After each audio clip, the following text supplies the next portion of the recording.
New Jersey lawmakers filed bills to allow cannabis home grow, interstate commerce, banking protections, psilocybin legalization, and more. They use the word marijuana. I will be swapping it for cannabis and as I read this. So, New Jersey lawmakers are gearing up for a busy year in the drug policy reform space, filing over a dozen bills touching on issues ranging from marijuana, cannabis, interstate commerce, home grow, banking, and employment protections to psychedelics legalization and kratom regulations.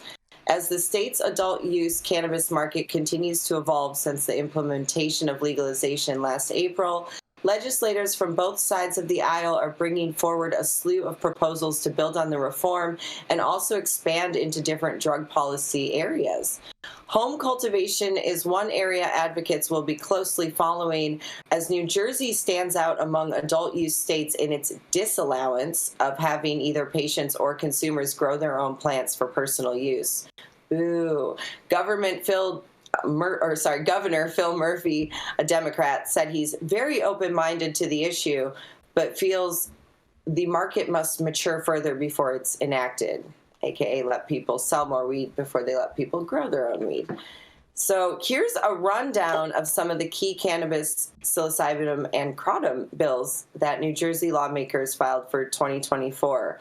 This is pretty exciting. There's a lot. Go New Jersey. So S 1985 legalizes growing or possessing up to 6 cannabis plants for personal recreational use and up to 10 plants for personal medical use by persons 21 and older. A 414 legalizes possession of 6 or few cannabis plants. I'm not sure why that's separate. I guess it's just a standalone. Because it's also interesting there's no age in there. S 1393 and A 846 authorizes home cultivation of medical cannabis. S 2286 permits governor authorize interstate commercial cannabis activity in certain circumstances. So that's Senator President Nicholas Scutari, a Democrat, is sponsoring this interstate proposal again after he filed an earlier version that did not move beyond production or introduction in 2022. That is, I think we have a similar one here in California, a bill to, I guess, get them into interstate commerce once that's allowed. Then there's A901, protects financial institutions and insurers doing business with cannabis industry from being penalized by state regulators.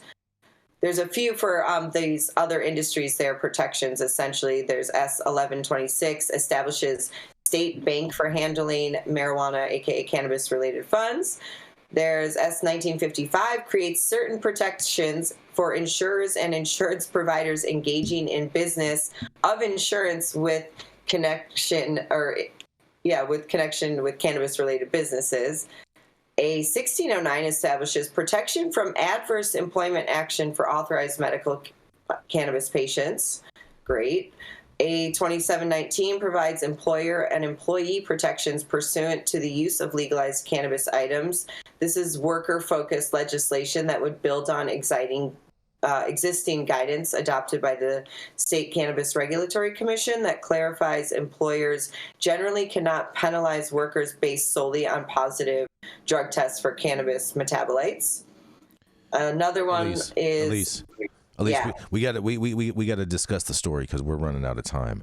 And you should just let everybody know if they want. No, you should just let everybody know if they want to if they want to learn about all the bills going on in New Jersey, that they can read it directly on our website at www.highat9news.com. Perfect. Yes. So yeah, you can read them all there. Some other ones I'll point out is there's a Psilocybin Behavioral Health Access Services Act. And there is also one that's not so good. It establishes THC potency limits for cannabis products. So then, of course, there's a Kratom Protection Act, kratom being a plant that is completely legal right now and hits the opioid receptor. So there's a lot more interesting ones in there, but I'll let you guys chime in and give me your comments. What do we think about New Jersey trying to open it up? This is Elise McRoberts, the Hashanista for High at 9 News. Oh, yeah. Oh, look at Yarrow. Yarrow is like... Good thing. Oh, go ahead. I was wondering what her dog thinks, because I'm a big dog person, and I've been a big fan of hers since before I ever met her, and then like fanboyed her on connecting flights from like JFK to MJ Biz, and I was just thinking that if she's going to share her opinions as a regular contributor, that she should also share what the Poochie thinks, and to see if they're aligned in their perspectives, because there could be some divergent views. I mean, look, I think that, Elise did a deep policy dive, and maybe we don't have the time for that now, but these are all different bills. And I think that the general takeaway is New Jersey is getting busy, and some of these are going to live, some of these are going to die, some of these are going to be modified in the process, but they're taking seriously the economic opportunities, the plant medicine opportunities, the variety of issues that come up as a result of trying to have a society that is adapting and changing. And so I'm not in favor of the potency limit rules, only because I think that shackles cultivators and penalizes them if they have an amazing round that tests higher than they were supposed to. Now we've got a product that has challenges or issues. I don't have enough information about kratom to be able to be valuable and have an opinion about that.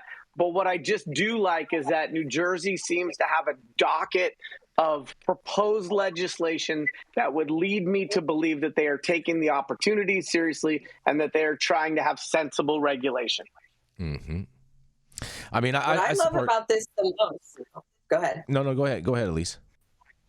I was just going to say what I love about this the most, and Miss Axelrose is very pro home grow, is that this shows that, a state that got it completely wrong in the beginning by not allowing for home grow, it shows there's opportunity to fix something done wrong, right? And so let's hope that passes. Well, let's just say the opportunity happens if it actually does get fixed, because otherwise it's just smoke and mirrors and just placating to the base with actually getting nothing done. All right, I'll throw this in. I'm from Jersey. You from Jersey? You from Jersey?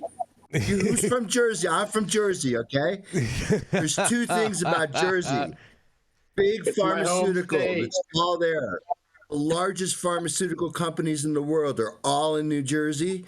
And the wise guys, the Sopranos, right? They're all in Jersey. If there's money to be made, you pay a neighborhood tax based on where you are.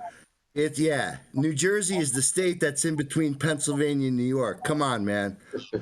The only thing I would add, big pharma. Bingo. The only thing I would add is that the plant number needs to go away. It's about canopy, not plant number. We realized this in California a long time ago. Mm-hmm. They want to control production. They've got to go to canopy, not plant number. I totally agree with that, and I support the home grow, but the interstate trade bill is a pipe dream. Like they couldn't do it even if they wanted to. It takes the act of the federal government, but nonetheless.